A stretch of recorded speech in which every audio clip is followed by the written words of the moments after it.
CJ, welcome to the Retro Rundown. Tonight I'm really excited. We got a special guest on the house. Ro from Scarif Podcast is with us.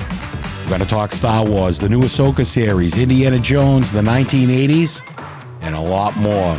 So stick around, and then we'll start the rundown. Hey everybody, what's up? It's your boy TJ, and you are watching The Rundown with my guy, CJ.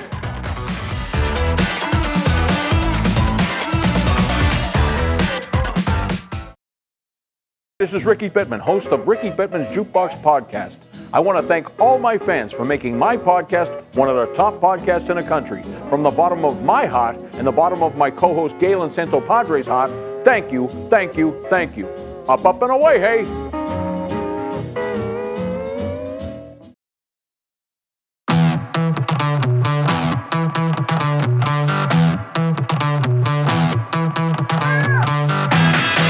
Hey, it's CJ. We're back with Retro Rundown. We got a special guest tonight. He is none other than the skipper of the Scuttlebutt. You can find him on Scarif Podcast. He's on social media, and he'll give us the details. Everyone, please welcome to the show, Ro. Hey, CJ, my friend, how are you? It's great to be here. It's great to be seen. Well, we're not really being seen, but it's great to be heard, at least. Yeah. Yeah, no, you know, this has been a long time coming. I was dying to have you on the show, and thank you very much for coming on. Oh, thank you for having me. This is going to be a lot of fun. So, Ro, tell everyone where we can find you on social media. Absolutely. I am usually on Twitter because I'm not going to call it X yet. There's no way. I still call the Sears Tower the Sears Tower, right. So that should tell you. Yeah, I'm on Twitter or any of the other socials at Scarif Scuttlebutt Podcast. And the cool thing is that if you have a smart speaker at home, all you have to do is say, "Hey, Alexa, play the latest Scarif Scuttlebutt podcast." Wow, look at that, huh? Technology at its best. We got to get something like that. I got to talk to TC about that.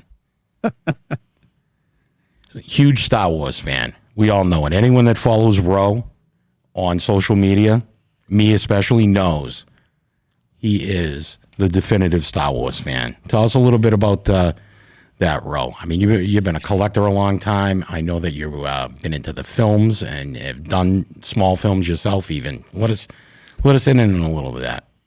Yeah, absolutely. You know, it's kind of cliche nowadays to say that if it weren't for Star Wars, I'd be a different person. But I think, you know, for a lot of us, you know, original trilogy fans, it really is a kind of a life-altering experience. It's our lives are really measured, you know, before Star Wars and after Star Wars. And honestly, I've got no memory of my life before Star Wars. So it's, right. You know, that Star Destroyer that went overhead, I was 7 years old in the theater. Mm-hmm. You know, that Star Destroyer changed my life. I think, you know, there's a lot of aspects of Star Wars as a film, as a creative work, as, you know, pop culture. But, you know, Star Wars is one of those things that it speaks to you. And Absolutely. Depending on where you are in life, it speaks to you on different levels. So I think, you know, for me, and, you know, I guess for a lot of people, I mean, just Star Wars was an amazing thing back in the 70s. It's still amazing, although some people might be crying Star Wars is dead, but right. We'll get to that in a second. But yeah, absolutely. Star Wars changed my life. I always say on my show that if you cut me, I bleed Star Wars. Yeah, exactly. I mean, the same for me. I was at the tender age of 7 too when I got a chance to see A New Hope on the big screen, and I was forever sold. It's changed my life. It's still, you know, a very big part of my life, and I try to share that with my kids. The thing that, you know, I've come to love about Star Wars is that I think that the concept of that is that it allows you to take from Star Wars what you want to take out of Star Wars. There's a lot of razzle on social media with people, especially with the new series that are out on Disney Plus, that it's not true Star Wars, that they've strayed from canon, that they've strayed too far to the right. What are your thoughts on that? Stray too far to the right? I mean, you know, we do have different stories, and I think I think for a franchise as old as Star Wars, we're how many decades into the original release, but it's difficult. I'm not the kind of guy, and I had kind of a little bit of a back and forth this morning with somebody. I'm not the kind of guy that says all Star Wars is great and it's fantastic and it's the best thing since sliced bread. Right. And it's funny because on the internet there's no middle ground. I feel like there's no critical thinking when it comes to critiquing movies, not just Star Wars, just anything. It's like you either love it without fault, or like I said earlier, you think it's garbage and Star Wars is dead. There's no in between. And I think that's a shame. I think I don't know, did we lose our ability to discuss things like we used to talk about movies and stuff like that back, in grade school at recess time. Right. It's almost like people are afraid to say, you know what, I love this franchise, but here are some of the things that I don't like about it. And, people get bent out of shape when you do that. And that's, that's been my position too. I mean, there's a lot of things that I try to, I don't want to say fight, but I try to get across my point to people. I've done that in articles that I've written. I've done that on tweets. I've done that on previous podcasts when I've been a guest. And I feel pretty much the same way. I think that either you were brought up in it and you have a very deep love and appreciation for it, and you should remain be allowed to remain that fan and still be critical of future content that comes out. But, more recently, the Disney Plus series, it's kind of a touch and go for a lot of people. Either some people really loved it or some people really hated it. How did you, I know it's kind of a general question, but how did you feel about the newer stuff that's come out on Disney Plus since the last film, post Rise of Skywalker? Yeah, it's interesting because I am well aware that even in the 90s, George Lucas was kind of gearing up to have Star Wars be produced on the small screen. Right. We have, we had his show, the Young Indiana Jones Chronicles, which I think was kind of a training ground for being able to produce, cinema quality production for television. Obviously the prequels were done in a way where, the digital technology that was employed in the Young Indiana Jones Chronicles, a lot of that was kind of used and refined during the prequels. And, I'm a big technology guy. I love all the behind the scenes stuff. It's ILM is really, Star Wars and ILM is two of the biggest reasons that why I love doing what I do, and it kind of shaped my career choices. Right. So I'm very well aware of the importance of technology in films such as Star Wars. And I can understand, why George wanted to, bring that magic to the small screen, but without having to, spend the money that you would normally spend on a movie. I get it. And you mentioned that it was a little bit touch and go. I think, because of my background and because of my, I guess my ability to kind of differentiate between, the film and television, especially when it comes to effects and things like that. I feel like I'm a little more critical about Star Wars on the small screen than your average Star Wars fan. Because, I want to say I'm an older Star Wars fan on social media, and a lot of the younger Star Wars fans may not have the visual experience that I do, or the history of, reading as much as I could back in the day about how they did the special effects, the blue screen, the green screen, graduating up to, computer generated images. Right. So all of that stuff,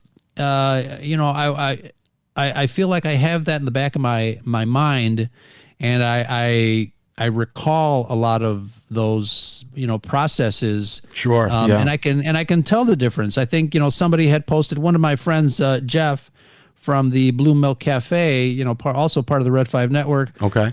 said that, people are talking about, I notice shots that are shot in the volume and I don't, and he was saying that he doesn't notice and he must be dumb. I'm like, well, it's not about being dumb. It's just about, your eye is trained to a certain a certain technical aspect of things. And you do it for you're dumb. Right. You do it for a living and you're a cameraman. Right. So, I can pick out like little details that maybe the average guy can't, or the average audience member can't. Right. Right. And, like I said, I'm a little more critical about the technology that is used because I can tell the difference. It's nice when I'm fooled, but knowing the method of the technology, sometimes I feel it ruins it for me. Okay. To be able to watch a movie. Yeah, to be able to watch a movie in blissful ignorance is kind of interesting, and I because of what I do, I can never do that again. Right. Are you more of a fan of the practical effect over the digital effects in movies in general? I mean, given the way that these newer series are produced, it almost calls for that digital stuff, Yeah, absolutely. I think even with the new Star Wars stuff, and starting with the first season of The Mandalorian, I mean, they did go back to practical effects. Yeah. They created actual ships, and I remember an interview with Favreau and Filoni saying that they went back in the garage and started machining parts for cameras. Amazing. So it is kind of going back to the basics, and I love that. I love CGI is an incredible tool, but it can oversaturate a film. Oh yeah. I'll borrow from another Star franchise when Scotty says you got to have the right tool for the right thing. Right. Out of the new shows, and I already know the answer, but maybe our listening public doesn't. It was Andor for you, right? Yeah. To me, Andor is top Star Wars, and I can go further and say Andor was an incredible drama, incredible characters. The visuals were, one of the reasons I love Andor so much, especially in the Star Wars universe, is that I love when Star Wars takes its own material seriously. Right. And Andor definitely did. Tony Gilroy has a knack for, writing some really dramatic, set pieces. And the actors that they chose to be in that show are just amazing. And like I said, some of the locations were amazing. Again, just going back to practical shooting. I mean, Andor did not use the volume technology, right? And you can tell. We've known each other on social media for quite a bit. I lean toward the flashy side of Star Wars more than the serious side. I wasn't a big fan of Andor when it first came on. I recently watched it, and I have a whole new appreciation for it. That's funny. Yeah, like I said, I mean, Star Wars speaks to us in different ways. Right. And it depends on, where you are in life and, even, kind of a day-to-day thing. And I know, Star Wars can be silly. We've got space whales and stuff like that. But I just love it when it's serious and not too jokey. And you just opened Pandora's box right there. So bringing up the space whales, Ahsoka. What are your thoughts on Ahsoka? 3 episodes in, I'm enjoying it. Right. I think there's some things in there, and obviously everybody was clamoring with the fact that it was going to be Rebels, the new season of Rebels 2.0. Yeah, I don't have a problem with that. I enjoyed Rebels. I enjoyed Clone Wars. I enjoy Ahsoka in her animated form. I know when she first appeared with fans, she was hated because she was whiny. She was a little teenager. But Filoni really has made her character a fan favorite. Right. She's got a lot of story arcs that are very interesting, and give me some more Ahsoka. I'm looking forward to concluding the series. I know how many episodes is it? 6? 8. We're halfway there. Yeah, no, I think it's 8 episodes, isn't it? All right, good. Yeah, 8. And I mean, my problem, I mean, I'm loving it so far. I've watched the first 3 episodes 3 times each, easy, especially this last one. I think that the character development is not shallow, like a lot of people are saying. I think they just got to give it time. It's a little slow burn at the beginning, but there are different parts of the episodes that really are peak Star Wars for me. But we'll start right at the beginning. How did you feel about the crawl? The crawl that wasn't actually a crawl. Yeah. Funny. I think. It wasn't a crawl. It wasn't much of a crawl at all. And a lot of people called it a crawl, and I think just enticed everyone to jump on social media and say it wasn't a crawl, and get all bent out of shape about it. Yeah, it was a roll. But, if that. I think Star Wars should make up its mind. Are you gonna, are you gonna keep the crawl? Are you gonna just do kind of almost like a card, graphics? The Clone Wars did just text on a background, like a space background, right? But I think they should either find a new creative way to show the information beforehand, the epilogue, or they should go back to obviously George Lucas's original intention of creating this crawl. It was to kind of give tribute to the old serials of the 1920s and 30s. Right. So if you're gonna do that, if you're gonna continue that, then just bite the bullet, continue it, do it. Right. Or find a new way to make it your own.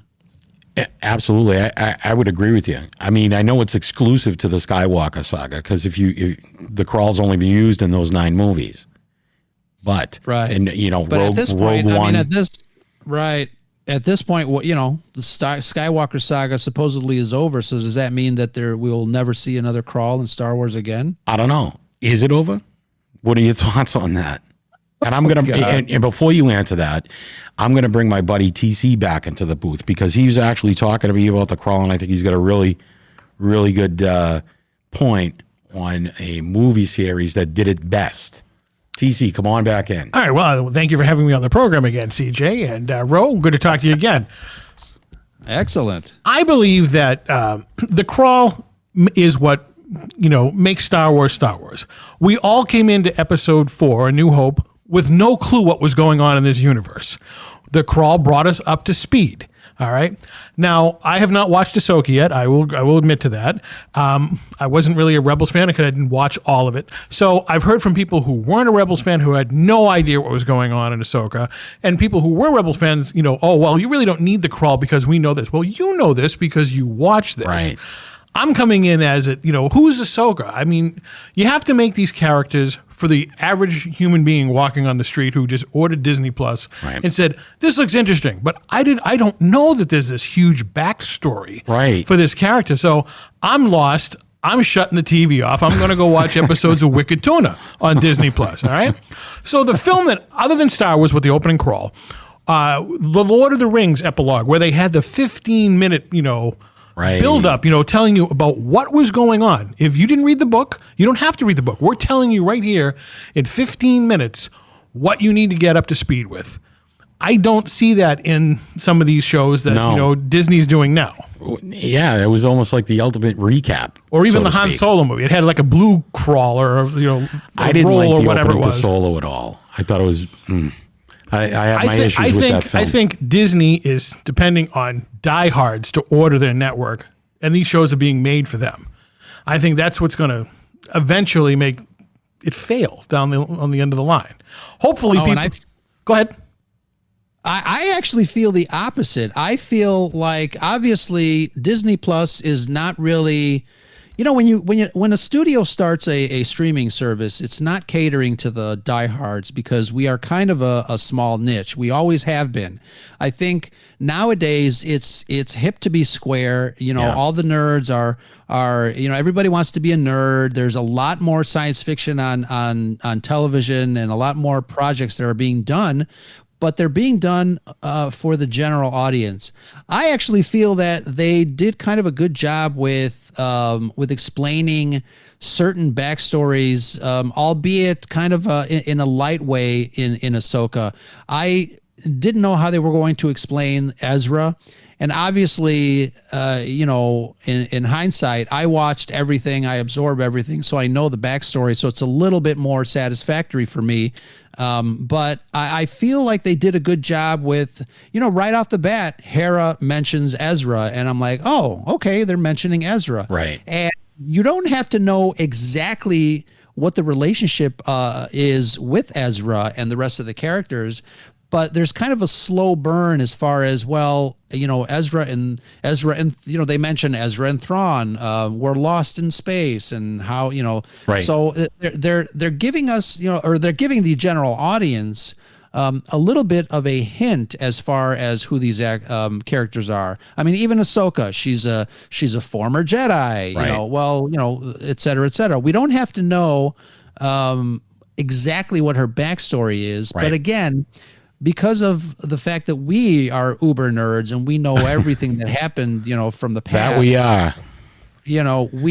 We get that extra satisfaction, that extra relief knowing how the story went and how it's going to be going. So, I feel a little different because I think, in order for a streaming service, for a studio to survive and make the money that these studios want, they're going to have to cater to the casual fans, as I call them. They're going to have to cater to a wider audience and not just the uber nerds like us. I would tend to agree with you. So I've come to accept it, and that's not necessarily a bad thing. For years before Phantom Menace came back on the screen back in '99, there was a long drought there where there was no Star Wars content at all. The dark times. Yeah. And I think Disney Plus, with the, Filoni and Favreau and their guest stars of directors and stuff like that, like, Howard, and I think they've done a pretty good job. I mean, I think they've given us I like to call a buffet of Star Wars content, and we can go up and we can select what we want to eat out of it, if any of it or not at all. Right. You mentioned that catering to a larger audience is not a bad thing.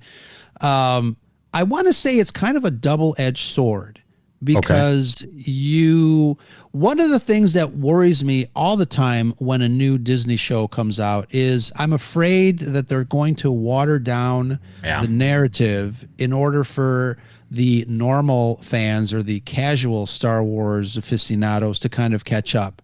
And that would, kind of leave the uber nerds kind of wanting more, or maybe it's not the narrative that they're used to or the quality even. Right.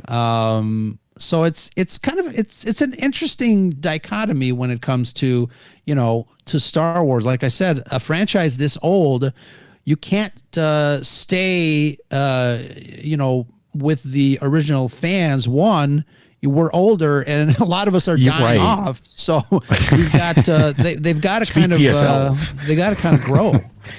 No, I agree. There's got to be some middle ground there. I mean, I love The Mandalorian. Well, the first two seasons anyway. I thought season 3 was terrible, and I was vocal about that on social media. I think Ahsoka is showing a lot of promise. The problem I have with a lot of these episodes is the runtime. I mean, you get an hour in one show, and then you get 35 minutes in one show. There's no consistency with the runtime. Right. And I don't know if that's because in episode 3, they've now introduced, a storyline that they only really had 35 minutes of content, and they would have been dipping into a different episode 1, or they would have just, beat a dead horse with putting a lot of fluff in there to get it to inflate to an hour runtime. Yeah, it's interesting. I talked about this with Clone My Radio, the UK bunch. Okay. And I feel like Star Wars television is still going kind of through a weird growing pains. I mean, we remember regular network television, must see TV. a series was, I mean, first of all, the series was longer than 8 episodes, but there was consistency in the time length, and obviously because they had to have a certain amount of runtime, excluding commercials. Right. Your audience is like, commercials? What's that? Google it. But yeah, it's weird because the inconsistency is definitely one thing that bothers me. It almost feels like they're not planning out a story arc and then maybe chopping it up in a way that the timing is consistent. Right. Like you said, it's like 50 minutes over here, 23 minutes over there. It's like, geez, yeah, people. it's crazy. It's not odd. consistent at all. So, did you get a chance, Ro, to see the new Indiana Jones movie? I know that you are a big fan of the original trilogy of Indiana Jones films. Indiana Jones is probably my second favorite franchise. You have friends at work or wherever that you guys quote Star Wars lines back and forth. I do the same thing with Indiana Jones.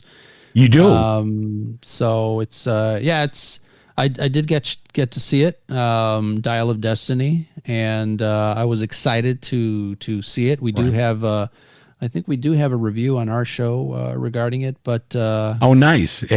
Tell everyone where we can find that. Yeah, it's on YouTube. Just go to Scarif Scuttlebutt and look for one of our live shows. We reviewed it for sure. Yeah. What would you give the movie? My hot take. Yeah, this is what this. Absolutely. So, all right. So I actually liked Kingdom of the Crystal Skull better than Dial of Destiny. So did TC. I said that last week on your show. It just what is going on? It was missing Spielberg dust. It was. That's basically what was missing in it. I mean, I liked what I said. The Dial of Destiny. I liked it, but it could have been shorter. They could have trimmed a lot of that movie. And just wrap things up and move it a little quickly. But yes, Kingdom of the Crystal Skull had that Spielbergian quality to it. Yeah. Margold, the guy who directed this one, he tried. I mean, there were some parts of this movie that were great. That first 30 minutes when Indiana Jones was fighting the Nazis. Oh, when he was de-aged. I loved every minute of that. That was pure indie gold. And I will put that up there. I will defend that. That was awesome. Now, Ro, would you have rather have seen the whole movie, him de-aged, if they did a whole episode like that? Yeah, that would be interesting. I think here's the thing. When I first heard that there was going to be another Indiana Jones, and as we got closer to the subsequent release of the trailers and Mangold being online and talking certain aspects of the film, and then all the leaked footage. I mean, I know kind of, we all know the structure of an Indiana Jones film. And I thought, wow, we saw Luke Skywalker in The Mandalorian. We saw, Leia in Rogue One. We've got Tarkin in Rogue One. I think they're going to be able to do some sort of de-aging for the, at least the first introductory part of this new Indiana Jones. Right. And I was, tickled pink. I was delighted that, we were all right. And obviously following that formula, it was kind of a no-brainer. Again, being in love with the technology, I love all this technology. One thing that did bother me is the body actor that they used for young Indy at the top of Dial of Destiny just did not have the mannerisms. Right. Harrison Ford did. It was missing something, and you can tell. And it's so funny because whether it's that whole Uncanny Valley situation with the de-aged Harrison Ford footage, or something that is not right. I mean, your brain picks these things up. A lot of people might not be able to exactly put their finger on why something doesn't work. But with this, for me, it was definitely the body actor, the body double just did not seem like he was Harrison Ford. I mean, no, I gotcha. It's great that they use this technology and it's kind of cool. But I really do think that we're still a couple of years from having an entire film, going back to the archives and doing some new stories with young Indy or young whoever. No, I would agree with you. For me, what took me out was the voice. if there were a few moments where it was old Indy talking, and you saw younger Indy on screen, and it took me out of that moment just for a second, you know. And I would agree with TC. I think the movie ran a little long. They could have cut a lot out, and maybe developed Antonio Banderas' character a little better. I think he got robbed, to be honest. It's funny, when I first saw him, I'm like, oh my God, I forgot he was in this movie. For what, 3 seconds, if that? He was in it for maybe 10 minutes, maybe if that. But I enjoyed it. I mean, is it the swan song I wanted? No. Is it the swan song we're stuck with? Yes, unless they do, a completely CGI Indiana Jones movie 10 years down the line. Who knows? Well, they can't bring back Mutt. He's gone.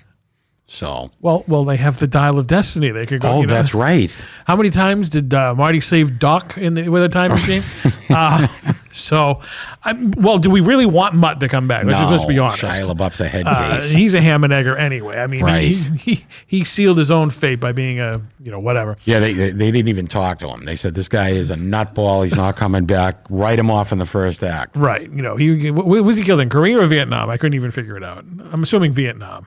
I think so.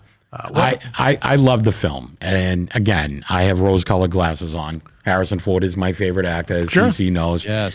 I idolize him. I idolize the Indiana Jones films. Han Solo's my guy, Blade Runner.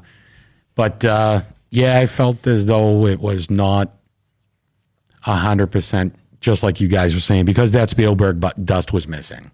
Sure. And I also think that, I adore John Williams, met him a bunch of times and seen him in concert and whatnot. Yeah. The man is 90 years old, so you got to give him some leeway. It's not like he mailed this in, but it didn't seem like an Indiana Jones soundtrack. Yes, the fanfare was there, but it just didn't seem, I wasn't getting goosebumps from it. Let's just put it that way. Right. I mean, it wasn't Jurassic Park. It wasn't Star Wars. Right. It wasn't, I know, I get you on that. And I think you said it earlier. It was, to me, it was missing Spielberg dust. It really was. Yeah. I feel Crystal Skull, Indiana Jones was very Indiana Jonesy, and I don't think Dial of Destiny, he was as Indiana Jonesy as he was in Dial of Destiny, if that makes sense. It does. Now, being that we've lived through all the Indiana Jones movies, the Ark, we've seen, the Cup of Christ and whatnot. And if you believe in this religious stuff that they talk about, and things, why would he be upset that his son is gone? He's in a better place. See what I'm saying? I mean, he witnessed all this stuff, so he was just a miserable old man in this movie. And his wife left him. And his wife left him, and he was depressed. Obviously, he's human. His son passed away. I get it. But if I got to see what he got to see in his lifetime, amazing. It'd be like, wait a minute. I poured water on my father because of the cup of Christ, and he came back to life. Right, yeah, so somewhere down the line, I know I'm going to see my son again. So why am I a miserable prick? Well, and let me just bring that up. And I hate to dilute the holy trilogy of Indiana Jones being the original 3 movies, but Jones drank from that cup. Yeah, but he cried. But he didn't. He had to stay behind the seal to be eternal. You couldn't cross the threshold. It was only eternal there. So somewhere that knight is pissed off because that whole cave got crushed in on him, and he can't for no reason. He can't even go up to the seal anymore because it's gone. I know. I get it. And I understand what the 2 years are saying with it being more Indiana Jonesy. I get it. I guess I would have loved it a little bit more if it had that Spielberg dust. And I would have liked it more if he actually stayed back in time longer. Do you think that, and I was just going to bring that up, do you think that originally was the plan? Well, it wasn't originally planned. I heard rumors that he was going to die back in that era. So he would become part of history. Right. That's that what I heard. Great. But then they just did that quick, cut to black, and then we're back, in the 1960s, and he's waking up in his apartment. Yeah. So there was a whole missing part there. It's like, wait a minute, you built this all up for like 2.5 hours, and we're in the past for 3 seconds. Right. It's like, come on. And then he gets punched in the face. Yeah, he gets punched in the face, gets knocked out, and he's now back in 1969 watching H.R. Puffin stuff, which I did enjoy when I saw that on the television screen. I was like, yeah. And this brings us full circle, right back to what we were saying. And I've said this from the beginning. They just don't make movies like they did in the 1980s. Well, they do, but we're not 15 years old anymore. What do they really, though? I mean, if you were 15 years old and you watched Indiana Jones and the Dial of Destiny, it would probably rank up there as Temple of Doom, because people back in the day weren't huge Temple of Doom fans. I was a huge fan of Temple of Doom. Was it my favorite of the original three? No. Like I said before, you have to be in a mood to watch Temple of Doom. So when I see Dial of Destiny again when it comes on Disney Plus, I'm probably gonna love it. Sure. But, I'm there, like all of us here are all nerds and whatnot. You're just looking for shit in the background saying, wait a minute, okay. Oh, look, blah, blah, blah, blah, blah. Right. So if I sit back and just enjoy it instead of like investigating it, like, Inspector Clouseau, I'll probably enjoy it more. Yeah, absolutely. That's the problem with being a nerd. You're always just nitpicking, looking for shit in the background. That's me on every Friday night when I get a chance. It's like, you get a little hot. Ooh, they did this, like in Last Crusade when they found when they were walking through the rats and they found the painting of the Lost Ark. What is that? Ark of the Covenant? You sure? Pretty sure. You're like, yeah. But that's just, being nerds, I guess. But Ro, I want to bring this back full circle here. We're talking about CGI, and you said in a couple more years you think they're going to perfect it. Would you be open if Disney decided 10 years down the line to do a full CGI of our classic heroes, Luke, Han, and Leia, between Return of the Jedi and The Force Awakens? Outside of the stories of Boba Fett and Rogue One, and Rogue One was actually before that. Dying to hear his opinion. What would you think about that? I would go for it. I think, again, just, the fact that I love the technology, I love, being able to, I loved having to have seen, Luke Skywalker back, in the mix in Mandalorian. I thought it was great. I didn't think Disney would have the cojones to do it, but they did, and it made sense in the story, and it was fantastic. You think that was also a payback to Mark Hamill saying sorry about the sequel trilogy? I mean, people say that, but I think maybe privately, yes. Because he was pretty vocal about it going around when he was doing the press junkets for it, shitting on it. Sure. So he hated The Last Jedi. I think he also probably hated, the Rise of Skywalker, because he was in it for like 3 seconds as a ghost and whatnot. But I think that was kind of like, when Favreau and Filoni like got the reins, they're like, they shit on our heroes. They did. They make them look like pieces of trash. So you know what? We need these people still because obviously, Mark is still breathing. People love Luke Skywalker. He is the face of Star Wars. Absolutely, doesn't 100%. It's a Skywalker's hour. I'm not talking about Anakin. Everybody loves Luke. Let's give this guy a handout. I would love that. Let's just bring him back and make him good, make him whole. I think it would be absolutely incredible. I mean, when I say 10 years down the line, the stuff they can do now with AI voice, ridiculous. I mean, you're not going to know the difference 10 years from now. No. I mean, there are people who are online right now doing AIs of Gorilla Monsoon from the WWF, and they're dead on. And it's like, wait a minute, he died 25 years ago, Scary. and this is perfect. So with the technology that Disney has and Lucasfilm has, just think of the possibilities of what they could do 10 years from now. Oh yeah. What do you think, Ro? Yeah, I think it would be great. And I know the argument of, just let it go, bring new stories, but it's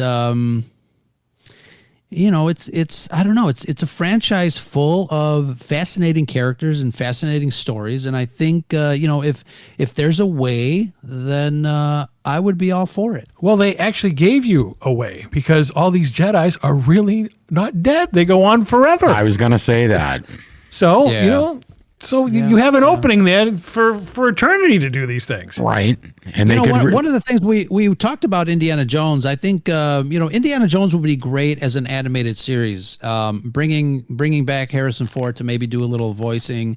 But I think, was it in the early 2000s, somebody had done an animated short, which looked really, really phenomenal. And I think Indiana Jones would live wonderfully in animated form. It's such a fertile property to do more stories in that medium. One of the things that kind of ruined the Dial of Destiny for me was it was too modern.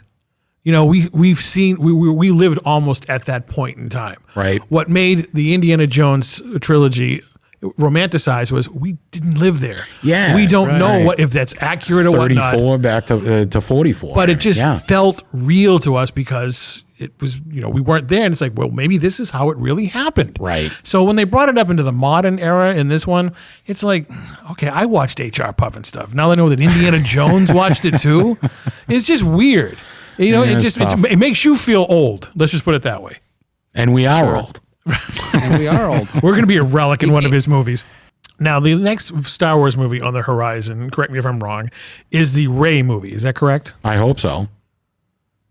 Yeah, they made 3 announcements: a Rey movie, a High Republic movie, and something having to do with the Mandoverse, which is where we're at in the sweet spot here with Ahsoka and Dave Filoni. So the next one in queue would be the Rey one. Does that come out in 2025 or something? Something like that. Something like that. What- Is it going to be called Rey Skywalker? I don't know. But I think this is a perfect opportunity where we have an established character, Right. Rey. Let's bring in totally fresh new people. We don't need to see, this person, that person. Oh, look who it is. Oh, look, Chewbacca's here for 3 seconds. I think they should make it totally original. Mm-hmm. Yes, you want to have the ghost of Luke Skywalker or Yoda. Yeah, great, because those are established and we know they can be there in this timeline. Mm-hmm. But don't you think it's time to get new characters? Yeah. Whatever happened to that little kid at the end of The Last Jedi that they alluded to Broom being? boy? Oh, he became a janitor. He has the broom. Yeah, but he's force sensitive. Well, that was completely obliterated. No one, other than us, probably remember that scene. But yeah, there's a perfect character right there. We don't know anything about him. We know he was, abused and whatnot in the movie. Why not take him on a different tangent out there? You have a little history there. We remember who this person was. You could do that in a prologue or whatever. I'm just saying. But I'm tired of seeing, the popcorn fart treatment of like, oh, look, he's here for 2 seconds and great. I get it. That We brief saw him. cameo. The brief cameo. It's like, all right, we know these people exist. We love them. We can see them in the movies that we love a million times. We don't need to see Chewbacca in the corner go for 2 seconds and then do nothing. I get it. So, But he's Chewie. But he is Chewie. I understand. We all love Chewie, but it's a Me waste. more than anybody. But it's a waste of Chewie. You know what I I'm saying? I get it. It's like, all right, we have Rey. We've established she's the new generation. Do it. Pull the trigger. I think you're right. I think in order for the franchise to grow, I mean, you really do have to kind of create new characters, new scenarios, a new storyline. As much as it pains me to say, our time has come and gone. It's time to set up the galaxy far, far away for a new generation. To quote Ian Malcolm, we're extinct. Yes. I mean, that's what made the original trilogy shine so bright because it was new. Sure. And and explosive in that respect, But it had a lore that Obi-Wan's past. We used our imagination to visualize it. You're kidding? Imagination? Right. No one knows what that is anymore. Well, especially Hollywood. But that's what I would want to see. I'm a huge fan of Daisy Ridley. I think she's a great actress, and I just think this is a perfect opportunity to say, "Hey, new people." Ro, I asked this of a lot of my guests. What are your top 5 movies from the 80s? The 80s were such a phenomenal time. And I had a guest on my show, Dave from What Star Wars Means to You. He was asking me about, franchises and movies from the 80s. And we started talking a little bit about why they were so popular, why they were so cool, and then relate them to a lot of movies today. I mean, they are set apart because obviously they were the originals of movies back in the day. Right. I mean, nowadays we've got Fast and Furious 22. Right. But back it was the original Willow. You had movies like The Explorers. You had the Goonies. Absolutely. And all these movies that really were almost like They were unique. They were unique, but even more so, they tapped into an innocence of the age of I guess people that lived in the 80s, that grew up in the 70s, that didn't know what the 90s were going to be about. Right. And it was the final frontier, excuse the pun, about just where we were, what kind of growth were we personally going through? Right. The adventure. I mean, it was the last stand, really, of an innocent adventure, a story that would be structured to, to inspire, to make you a better person, to make you to relate to other heroes, to maybe relate to heroes within your own, little circle. I mean, you talk about Goonies. These were, kids that were friends that went on an adventure, and it was a great time to kind of live through those movies. Absolutely. It made the future look bright. Right. It's just like, when I get older, I want to do this stuff that these kids did in this movie. Nowadays, all the movies are destruction and death and, just You're right. Donnie Downers. And back then, when you left that movie, it's like, I want to be a Goonie. Absolutely. I felt want like to that be. one. I want to go on an adventure. I want to go find the lost ark. I want to kill ghosts like Bill Murray. I wasn't 10 minutes out of the theater after I saw Karate Kid that I signed up for Taekwondo. Right. Yeah. And I wrote, I mean, I've been writing on Medium for a while now, and I'm on my part 3 of the definitive decade, which are the explosion of the blockbuster movies of the summers of the 1980s. When I saw Back to the Future for the first time, and I saw my very first DeLorean in person, right, it was the adrenaline rush that went through me. And look, I mean, it wasn't, souped up like a time machine, but there's a DeLorean. I never saw a DeLorean prior to Back to the Future. Right. And once I saw that, it's like, there's a guy who lived like 4 blocks down the street who had one. And everybody said, there's a DeLorean down the street from your house? I go, no, there isn't. Sprinted down there. I went down there, and the guy let me sit in it. And in his cassette player was the Back to the Future soundtrack. No. So he took me around the block in the DeLorean. Wow. DeLorean's a piece of shit. I would never buy one because they're too low to the ground. No Mr. Fusion on the back. No Mr. Fusion, no flex capacitor. But it just made you feel in that era that anything was possible. Nowadays, you don't have that. No. Right. It's and the beauty of the Back to the Future trilogy, and I'm glad that Robert Zemeckis and Bob Gale put this in their contract, that they can never tarnish or remake that movie. Even after they pass, the family has the rights because it's a perfect trilogy. Yeah. I mean, no one wants to see Michael J. Fox, God rest him, in his current state, driving a DeLorean. I mean, if they he wouldn't do it. But I'm just saying, if they didn't have the rights where they couldn't do it, they would have done it already and tarnished it, and it would have been stupid. So I'm glad that my favorite trilogy of all time is never going to be tampered with. That's good. It's perfect. Yeah. I mean, just think of the money they could have made off of that if they wanted to, whoring it out.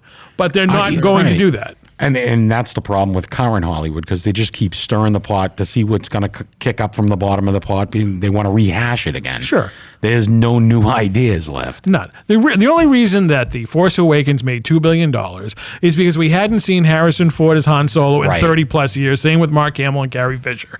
That's it. The movie basically was A New Hope with a little different coat of paint on it. There was nothing new about it. The first 5 seconds of that trailer was him walking in with Chewbacca saying, "We're home." Right. And the emotional rush you got from that. I mean, it's like that was unbelievable.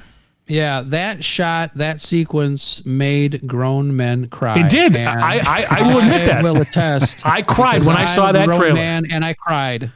And it's because it's what made the 80s movies awesome. It made you feel good. And that little scene of an old man and a guy in a monkey suit. I loved it. Just made you feel like you were 12 years old again. Yeah. And that's when it was in a happier time. Now, they just, like I said, they whore it out. It's like, let's put Star Wars on this and let's see what sticks. Yeah. It's never going to have that feeling again. No, never. Let's have Vespers and Boba Fett. I mean, it's Goonie stuff. I understand that. But it's never going to have that same feeling as it did in May of 77 when that Star Destroyer came out. I don't care how many different ships they make or how many creative characters they make. It's never going to have that same pop shot, the money shot, as it had in 1977. I don't care if you're 5 years old or 100 years old. It's never going to do that again. Ever. I agree. And I'm going to ask you guys a question. I'm going to turn this interview around Go right ahead. Because both of you guys obviously are Star Wars fans.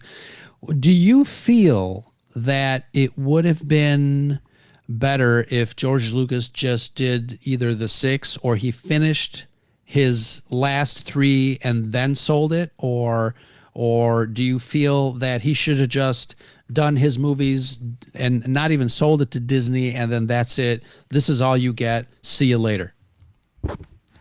You want at this first, TC? You want me to take it? You go ahead. All right.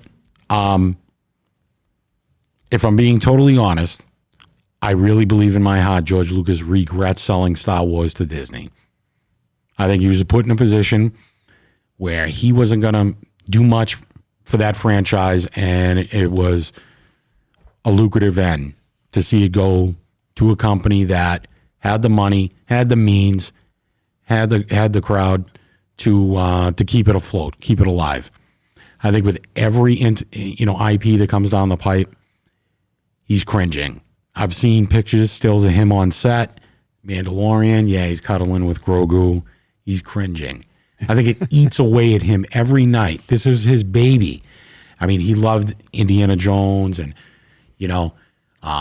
some of his, other films like American Graffiti, his buddy Steven Spielberg, who's the most celebrated director in Hollywood, I think. But I think he eats away at him every night that he sold this to Disney. In my opinion, Star Wars ended at Return of the Jedi. All right. For all intensive circumstances, yeah. All right. I enjoyed the prequel trilogy. I'm not saying I didn't. Right. Those 6 movies, boom. We have the beginning, the middle, and the end. We have the culmination of it. Right.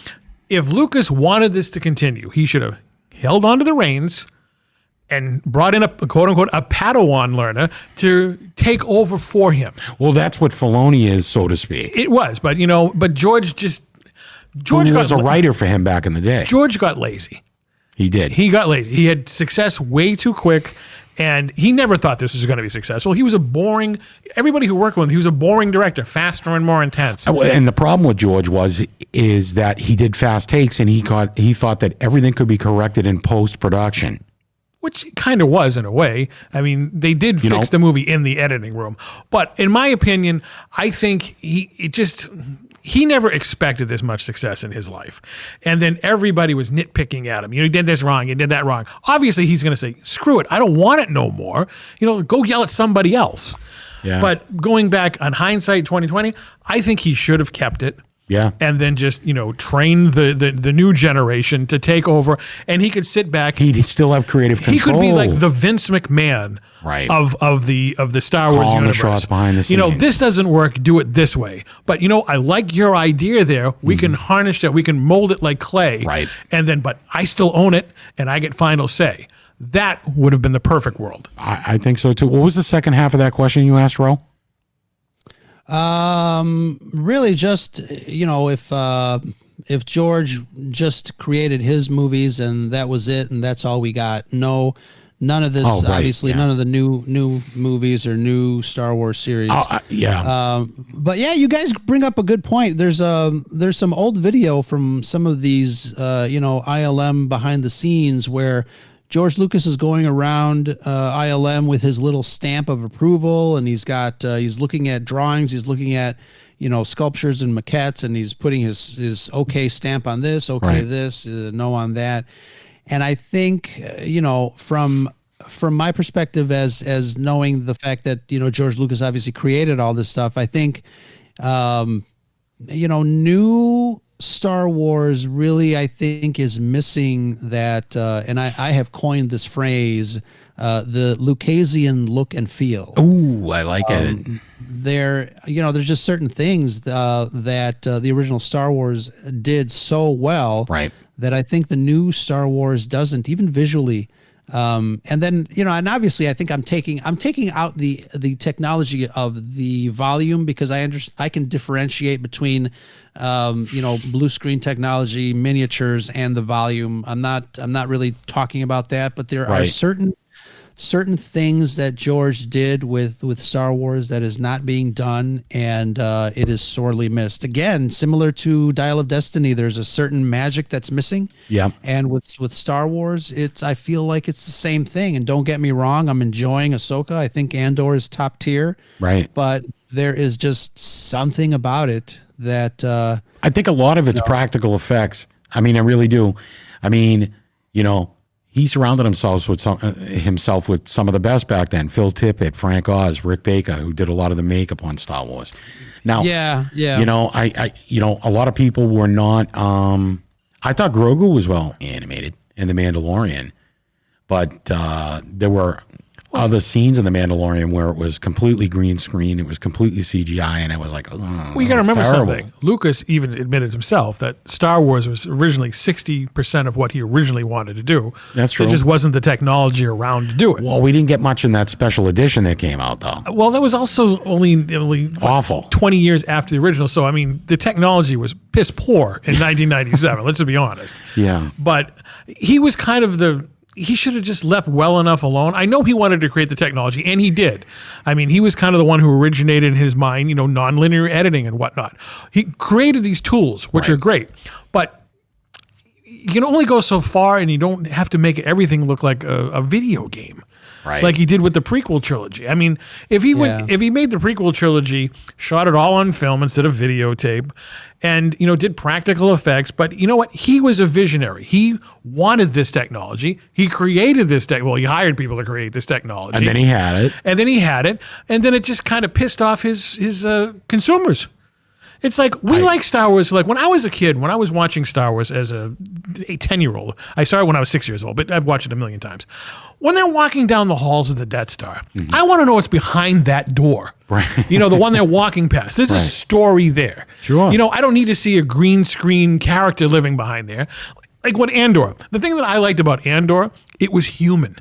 It was. It was My second viewing, I really appreciated it much more. I mean, you wouldn't know that was Star Wars other than you saw a TIE fighter show up. And they're talking about Jedi and this and that and all, the Empire. But without those little elements, that would have been a unique program all on its own. Yeah. But Sure. And it didn't need a lot of action. It didn't. It was a cerebral show. Very. It made you think. Now, will they continue that in the second season? Probably not, because of all the backlash they got saying, it was kind of boring.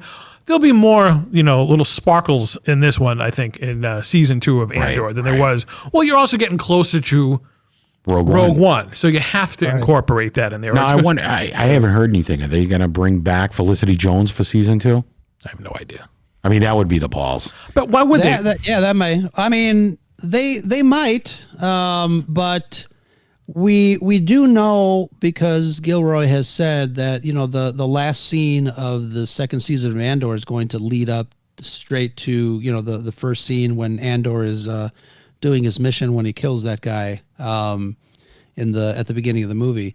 I wanted to backtrack a little bit because I wanted to also mention another thing that for me is missing in new Star Wars. George Lucas, if anybody knows his history, his interests, he was also kind of a connoisseur of the humanities. He was a connoisseur of religion and relationships, and it's kind of interesting to me to notice how a lot of this new Star Wars is missing the mythology aspect of humanity. The Joseph Campbell element. Yes, and it becomes kind of a trope to say the hero's journey, but there is a reason why humanity has told and retold these stories throughout the ages, because they work. Yeah, exactly.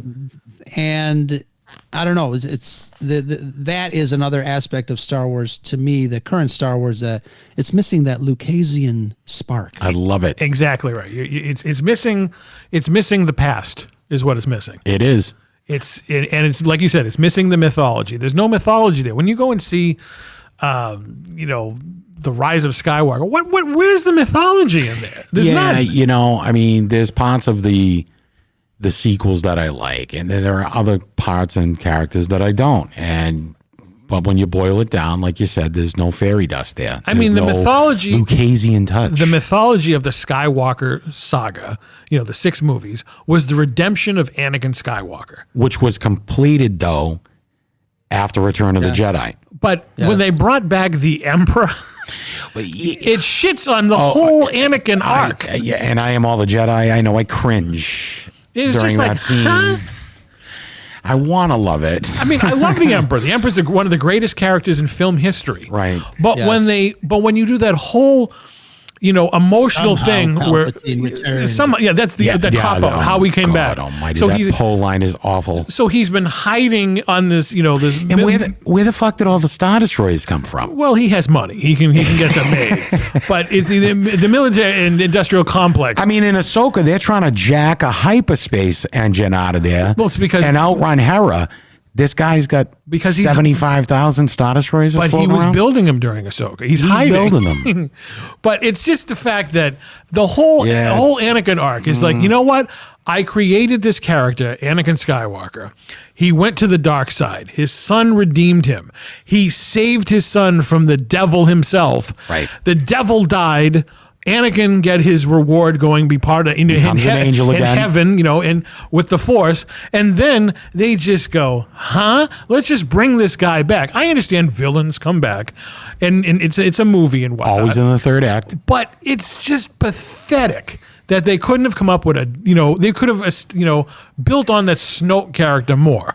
Yeah. I mean, the Snoke they built this character guy should have up. been They built built this on guy more. up to be the second Absolutely. coming of Palpatine. Right. And he was a popcorn fart. He got cut in half. He literally done. It was horrible. I mean, the fighting sequence was cool because, again, I love Daisy Ridley and she did some really cool that's moves, just a distraction. Absolutely. The whole Snoke thing was just a smoke screen. And whenever J.J. Abrams and Kasdan say, we plotted out the trilogy, bullshit. No. I could plot that out better in 5 minutes on the toilet tomorrow morning than they did in years of building and writing. It was the shit. Yeah. I mean, The Force Awakens it started off great. Last Jedi. Out of the three, I enjoyed that one because it was fun. It was a fun movie. And that whole, the whole Last Jedi deal was this just basically take the best of Empire Strikes Back and other things that whatever. And it was just a piss poor attempt. Yeah. And that's the problem. And we just talked about this earlier, me, you, and Ro, that you want to have new characters come into Star Wars. So, you're introducing John Boyega's character, Finn, and which was Rey, great. I like the fact that a stormtrooper rebelled. You kill off Han in the first movie, pathetic the way he died. Then Luke, the way that he went out. Then Leia just lays down and died. I was pissed. Well, they had to because she really died, but pissed. No, I know, but still. But the fact, I was kind of the ones. The biggest mistake was not bringing those three actors back together to do what they did best originally. Right. And George Lucas did the heavy lifting. He convinced them to come back, and that was the linchpin to selling to Disney, and Disney fucked it up. Yeah, exactly. I mean, we did not get the Three Musketeers on screen together again. We got Anthony Daniels 3 times though. Okay, well, whatever. But I'm just saying I'm a fan of Star Trek also, and I watched season 3 of Picard. Those Star Trek fans got what the fans wanted. It was amazing. They got the old Enterprise back and the original crew tooling around fighting Borg. We didn't get that. No, we got all right. The only reason Harrison Ford came back is he wanted to die in Return of the Jedi, and he said, "I want to kill this character. I never want to come back." Right, so there we go. Wish. Pay me $25 million and kill me. And he probably told him, "Look, you want another Indiana Jones film?" Sure, it was a bargaining tool. He's got grandchildren that need to be educated for the next 400 years. So we understand why he did so mad. But you have Luke Skywalker, the quintessential. I mean, the end of Return of the Jedi. Pass on what you have learned. And then he becomes this hermit sitting there, playing with himself. I was mad. Ro, what did you think of that movie? You hated it, right? I'm speechless. I hate it so much. It's ridiculous. And Rian Johnson is not a terrible director. I don't know what went wrong with this movie. Yeah, I don't know. One of the other things that I also hate about the fact that the Last Jedi exists is Rian Johnson, to me too, was not an eloquent after the fact director. Right. There were some aspects of his online persona that didn't sit well with me. Especially when people started to really kind of criticize the fact that people just didn't like his portrayal of Luke Skywalker. I mean, Mark Hamill voiced it the same way as a lot of fans did it. Yeah.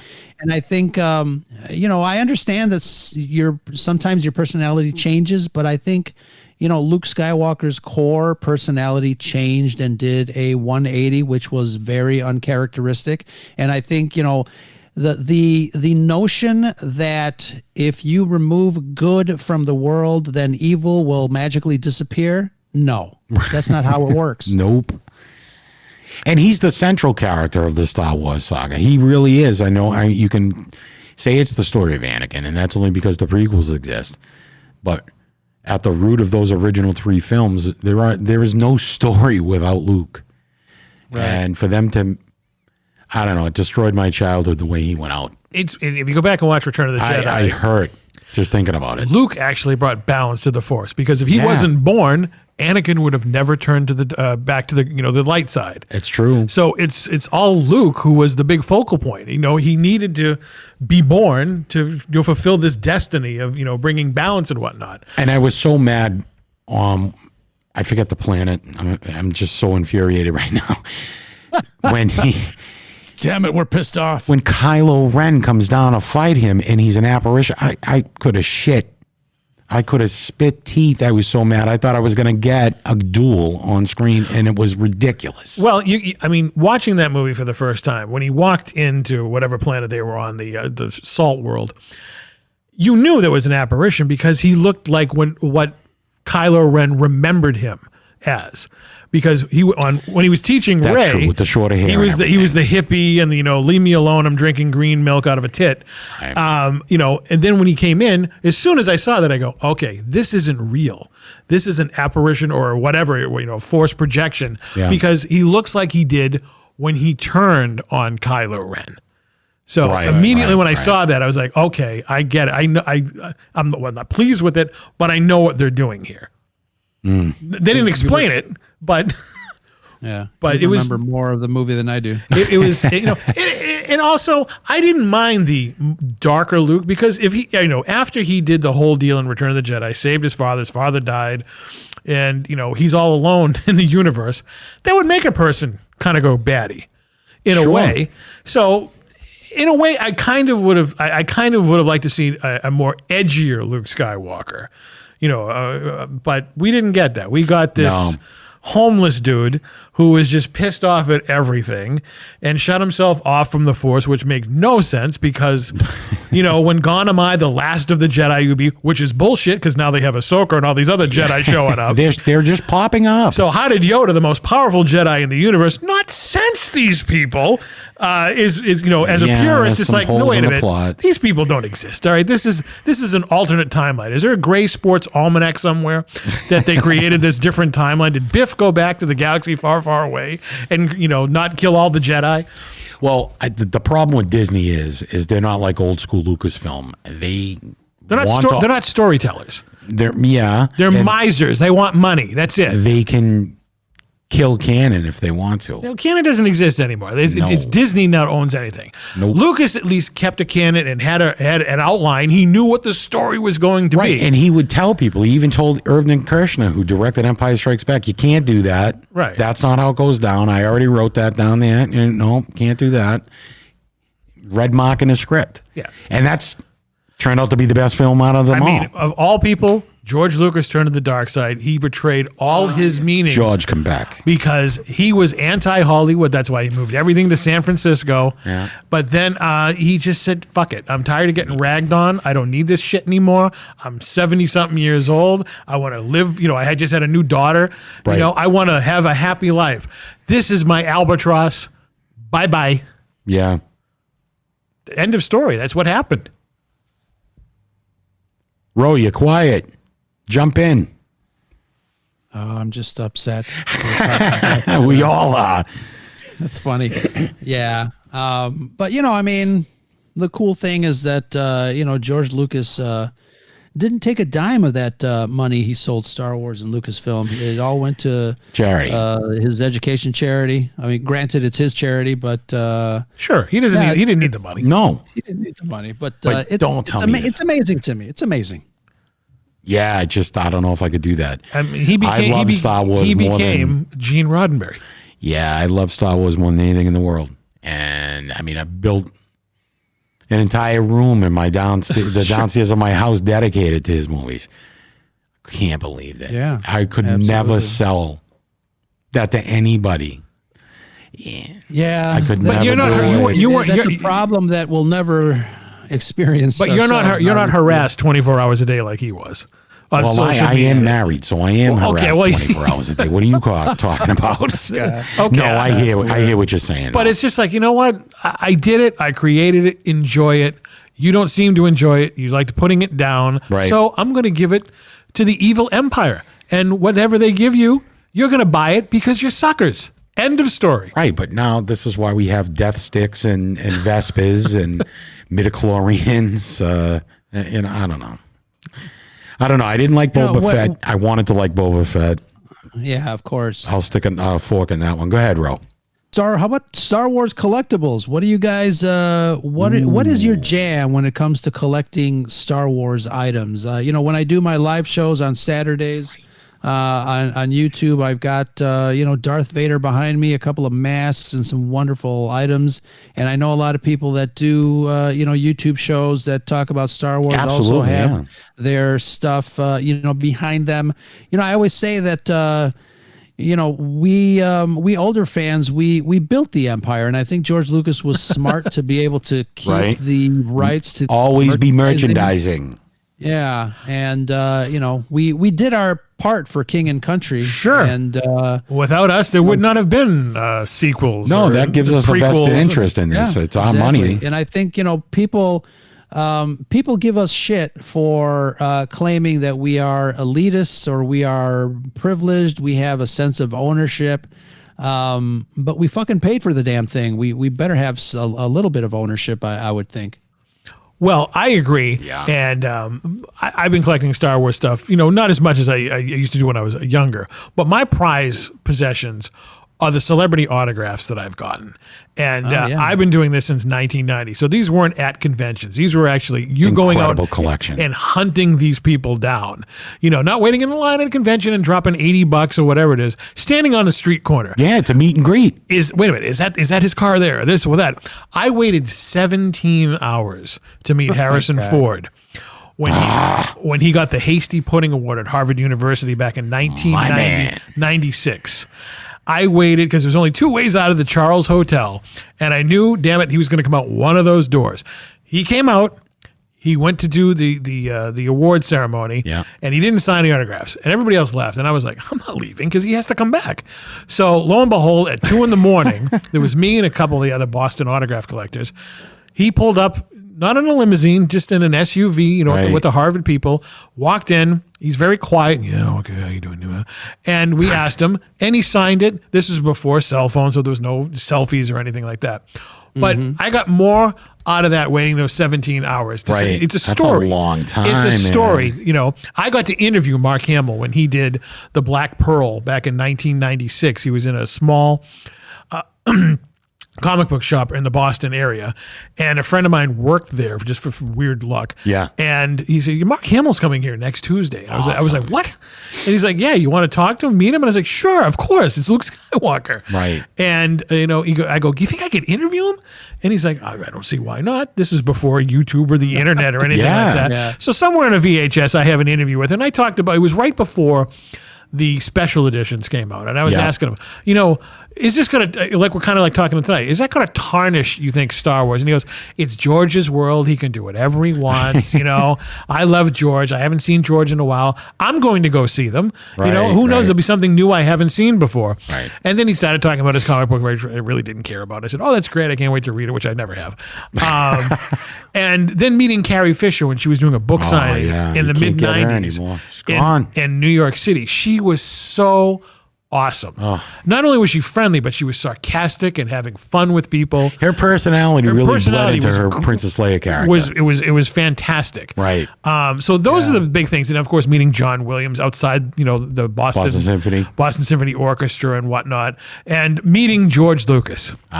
I told you that story. He's got Ro. I don't know if you caught the last podcast. If you did, If you didn't, I'll tell you again. He's got a beautiful 8x10 Yeah. of Spielberg and Lucas on set of Raiders of the Lost Ark, signed by both. Oh, In person. And it was, Yeah, he met him in person. it was, nice. he was down there in New York doing promotional work for the Phantom Menace, and he did the Today Show. And I talked to one of the autograph collectors in New York, and he goes, "Yeah, he's going right across the street to Rosie O'Donnell after." So I took the bus down. It was like a Tuesday or Wednesday afternoon.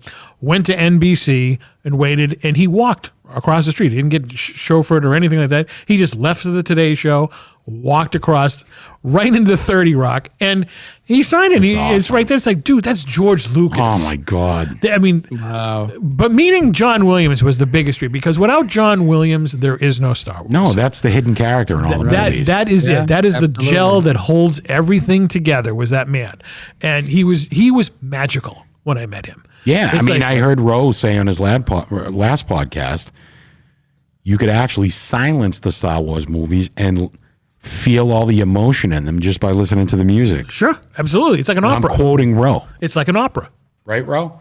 Yeah, absolutely. It's George. I've heard him say that the original trilogy was kind of structured as a silent film. You can just turn off all the audio and just listen to the music, and it'll carry the emotion the same way.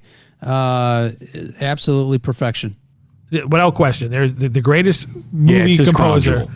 is John Williams. No, he's the GOAT. 100 Yeah, years from now, absolutely. or 1,000 years from now, like we're listening to Mozart, people are going to be listening to John Williams. When I saw Superman the movie for the first time, Amazing. I mean, I felt like I could jump off a building and fly because of the music. You will believe you could fly. And that then was when the you- tagline. And then when you watch the documentary with Richard Donner, the director, he goes, if you listen to it, the music says the word. So in the beginning of Superman, it goes, da, da, da, da, da, da, it says Superman with music. Absolutely. It's just, how do you do that? Yeah. He's John Williams. Right. That's Williams. that man's brain should be frozen and hooked up to AI technology to create Yeah. music for eternity. Hey, listen, there's a lot of great composers out there, but there is only one John Williams. Sure. When he leaves this earth, One that's John it. Williams. Yeah, that'll be sad. Don't put that out there, man. No. That's why we're not having. We're having his brain live Right. forever. And we will never let South Boston Jeff ever meet him with or without a hat. That's right. But I love the Star Wars collectibles. I know CJ's got like a museum. I've dedicated a whole room. You're like the Steve Sansweet of actually, New England. It's actually a whole floor of my house. Now, we might as well just tell the listening public. So basically, I bought a new house on a lake up north of Boston, borderline New Hampshire. Anyway, make a long story short, wife got the house, I got the basement. But the basement was huge. So buddy contractor of mine came in, finished the entire basement. The Star Wars museum / video game room. So, Nice. and you asked me earlier, collectibles. I love collecting the lightsabers. They're expensive, but love the helmets. Been collecting figures ever since I was 6-7 years old. I still am, but the quality is not the same with the vintage figures anymore. The Black Series is good. And lately they've been pumping out a lot of characters that I just don't care about. But I still collect. I find a lot of enjoyment collecting the older stuff. So instead of spending a ton of money on the new Black Series figures that have come out, I just kind of put that money to the side and I try to recoup some of my vintage losses that I lost as a kid that I didn't hold on to. Whether it be the cards or the vintage line of figures and ships and stuff like that. I'm a big poster collector. And I got all kinds of, I don't know, memorabilia. You collect big time, don't you? Yeah, I wish I had more wall space for posters. I've got a couple of posters that I would love to put up. Nice. I lately, I've been talking to Andy over at the Holochronicles podcast, and he's a big collector. But Yeah, I know him. I almost want to sell a lot of my Black Series action figures to Right. make room just to put up my vintage stuff that I still have. I have a lot of the older 70s and early 80s Right. figures and ships and the boxes. Right. The Slave One, Speeder Bike, Yeah. Dagobah playset, the AT-AT, all that stuff. And Absolutely. I wish, and that's what I did. I took down a lot of my Black Series stuff that was yeah. more modern. Yeah, the older stuff makes me happy, and I've kind of showcased for the most part most of that. Andy just bought a large collection. Yes, yeah, he was here in Chicago. I had lunch with him. He was on his way. Oh, you did? Down south to go pick it up, and we were talking about it. How big was this collection? I got to get him on the show. Oh yeah, it was huge. It was basically an estate. So so you're talking thousands. Yeah. Oh wow, what an investment though. Yeah, absolutely. Yeah. Amazing. Well, Ro, I really appreciated you coming on the show tonight. I had a blast listening to anytime. Thank you so much for coming on. Anytime. This has been fun. I whenever anyone asks me to come on and talk Star Wars, I'm like, when? Let's do it right now. Let's just do it, man. But let's do it live, damn it. Yep, we'll do it live. Yeah, but yeah, absolutely. I love talking Star Wars, and I love talking to other Star Wars fans. I think that is, one of the fun things about social media. You get to meet a lot of really cool people that have similar interests and similar thoughts.